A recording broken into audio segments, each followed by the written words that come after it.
Good evening, my fellow exorcists, and welcome to the Lair of the Film Exorcist. Tonight, I and my new friend, Cinema Witch, will be reviewing Halloween Kills. The nightmare isn't over as unstoppable killer Michael Myers escapes from Laurie Strode's trap to continue his ritual bloodbath. Injured and taken to the hospital, Laurie fights through the pain as she inspires residents of Haddonfield, Illinois, to rise up against Myers. Taking matters into their own hands, the Strode women and other survivors form a vigilante mob to hunt down Michael and end his reign of terror once and for all. I just want to start this with saying, I knew this was not going to be a good movie to make. It should have ended with Halloween 2018. It should have ended. We did not need a sequel, just let him burn. To quote Laurie Strode, "Don't go, let it burn." We don't have the police support. And this proves why. This is why you do not make a sequel after you make such a really good sequel after so many years. The ending is literally the dumbest fucking part of the movie. Turning Michael into the one thing we all feared. He has become another Freddy or Jason. They call him an entity now. He is some evil force that's not even human anymore. And that's what made Michael Myers the best killer out of them all. He was human. No matter what you threw at him, he was still human. Albeit unbelievably strong and self-healing, but he was human. Am I right? Yes. Sorry, he's just been going on and I've just been like listening. Also, apologies for my voice. I'm dealing with some seasonal allergies right now. Right. Anyway, when would you pinpoint that they realized that he is an entity? Was there like a specific line or? I think it was when Laurie was talking about he is. Oh, like the more he kills, the more he kills, the more powerful he becomes, and the more powerful he becomes. But when did this happen? Is this as of this movie? Like apparently, I mean, has this ever been mentioned before? No, it hasn't. I mean, the only thing close enough was the Curse of Michael Myers movie, the 5th or 6th Halloween movie. First, they claim that he's a 6-year-old in a 60-year-old's body, with the mentality of an animal, and now they're and then they just retconned it in the same movie as, oh no, he's a supernatural force that's meant to kill every Halloween or during certain points of the year. And I think this was hit home right when Tommy Doyle sees Michael's eyes just blacked out. Mm-hmm. Like, there's no humanity there. Where we got like a small glimpse of what Michael looks like as an old man before he puts the mask back on. But then as soon as he puts the mask back on, it's like he's just an unstoppable force again. And it doesn't make any sense. And it was kind of boring to me. Exactly. And I'm sorry to say this, but the movie was not good. I get it. You had to bring Tommy back. It's a good idea. You're bringing back all the survivors, but I thought that was really cool. That. But it's also been done before. Last time they did it, it was just Paul Rudd playing 20-something-year-old Tommy Doyle. Yeah, we're coming back to Curse of Michael Myers again. One of the worst Halloween movies out there because of how badly it was made, and just it focused way too much on the cult of Thorn. Cult of Thorn. Which it's really, really fucking stupid, and I basically explained what their whole end game is, just someone killing their entire family for the ritual. Right. and it's really, really stupid. Now, watch this. We're gonna go into Halloween Ends, and they're gonna have to explain this whole big thing on how Michael has become this big entity and how they're gonna kill him. And, I mean, this movie literally proved you can't kill Michael Myers. You can't kill him. No matter what you do, you shoot him, you beat the shit out of him, you cut his head off, you stab him in the throat, he will not die. Right. And it's just not interesting.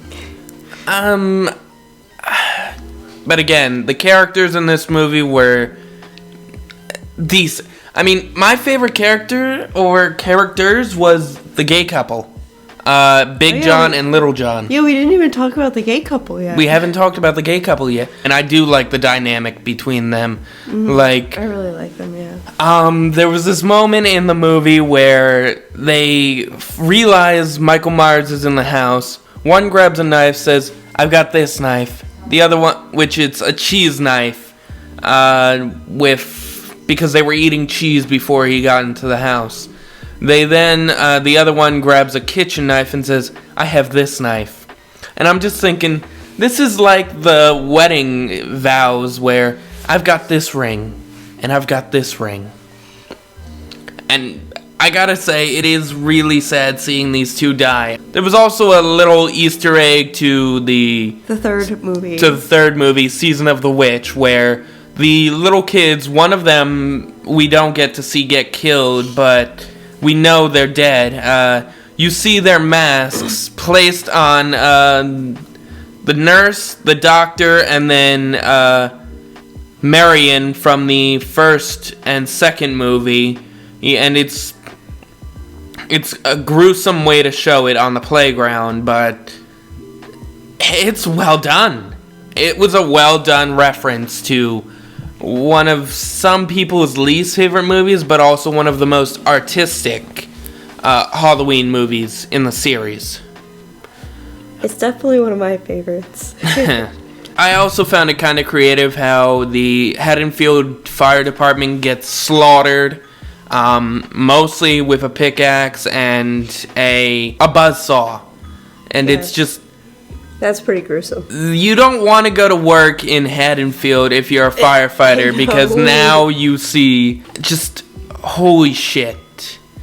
And he takes them out, like, one of them, he bludgeons their mask open and then just jams the pickaxe into his face.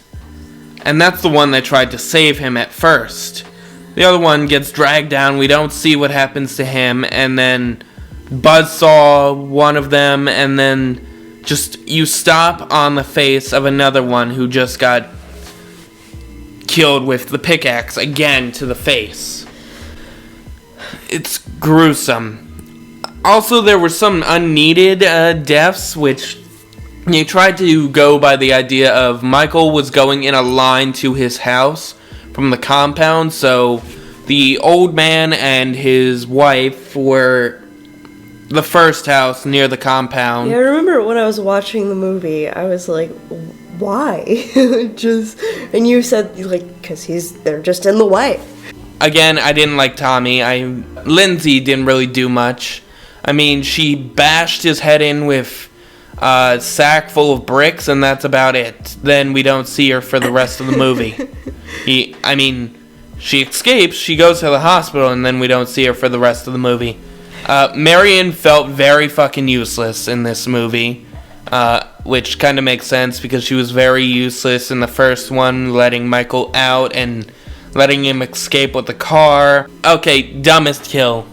I think we know what we're thinking of for this one. No, I forget. Remind me. Black nurse of the movie, after her husband or boyfriend gets stabbed through the eye into his head, she runs up, firing the pistol, missing every shot. Oh shit! Now I remember. Except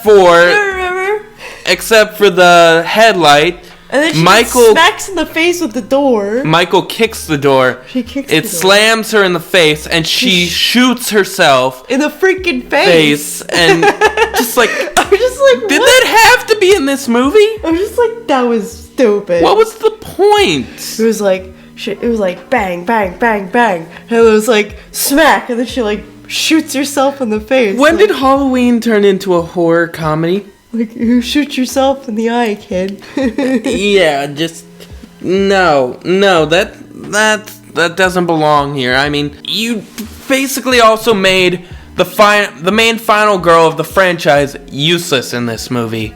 She did nothing except lay around, have surgery, and then nothing else. Just like, I mean, I get it. There was the sweet moment between her and Frank, the cop who went with Loomis to the school in the second movie, and then we don't see him again after that. It was kind of sweet and sad at the same time, but we could have also used a bit more from Laurie, other than she's weak at this point. And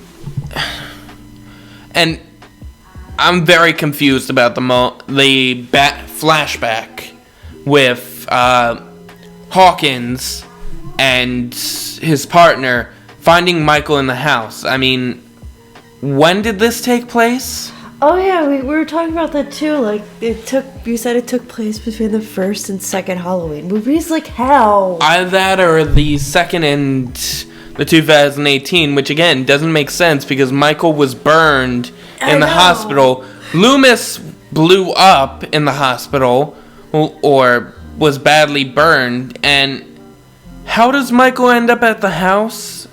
How? I don't know. I mean, it's like, it's a scene that doesn't belong there and it doesn't make sense. And again, we have to deal with another sequel when Laurie's daughter's dead, and most of the survivors except for Lindsay are dead, and Hawkins isn't dead.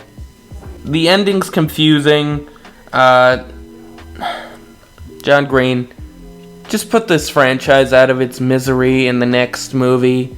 End it there. Don't do anything else. Just end it. Let it burn. Let it end.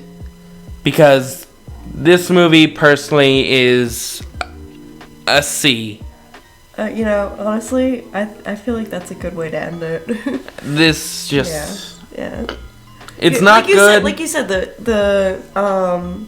we were talking about it, like you said before, sorry. Let it burn, like you said before, like they said in the first movie, just let it burn. Exactly. I mean, it's not good. It's really not good, but it's also not bad. It does have its moments. It can be enjoyable at certain parts, like the gay couple, the beatdown, the gruesome kills, but just overall, it's just a mess. The story is a mess, and it's now we've got this plot hole that doesn't make sense. How Michael, that's probably going to be put into the next movie and ruin it for a lot of people, which surprises me because for some reason people like this movie. I mean, it has its fans. Yeah, just like the last one. I mean, again, I liked 2018. I loved 2018. I loved the gore. I loved the storyline. I love how it was going to be the end of the trilogy. The end of the technically trilogy, but also the end of the franchise. And then we've got sequels. Yep. And now... Is the next one is supposed to be the end of the franchise? Yeah, they call it Halloween Ends. Well, hopefully it's over. Yeah, either Laurie's gonna have to die or Michael's gonna have to die. Well, we'll have to find out. I guess we'll watch it when it comes out. Yeah, we will. Yeah. But yeah, thanks for watching. Don't forget to like, comment, and subscribe. Click the little notification bell for more videos. And sorry we didn't do Squid Game this week. This one could not finish the series. I'm gonna throw hands. But, I mean, I did. Little hint to it. There is some disappointment in it, and you will definitely hear how disappointed I was in the series next week when we finally get to it. But when I finally finish it. Yeah. But, yeah. John Green. Let it burn. Just end the franchise now. Alright. End it. Bye. Have a great night, and this has been Film and Cinema. Bye. Bye.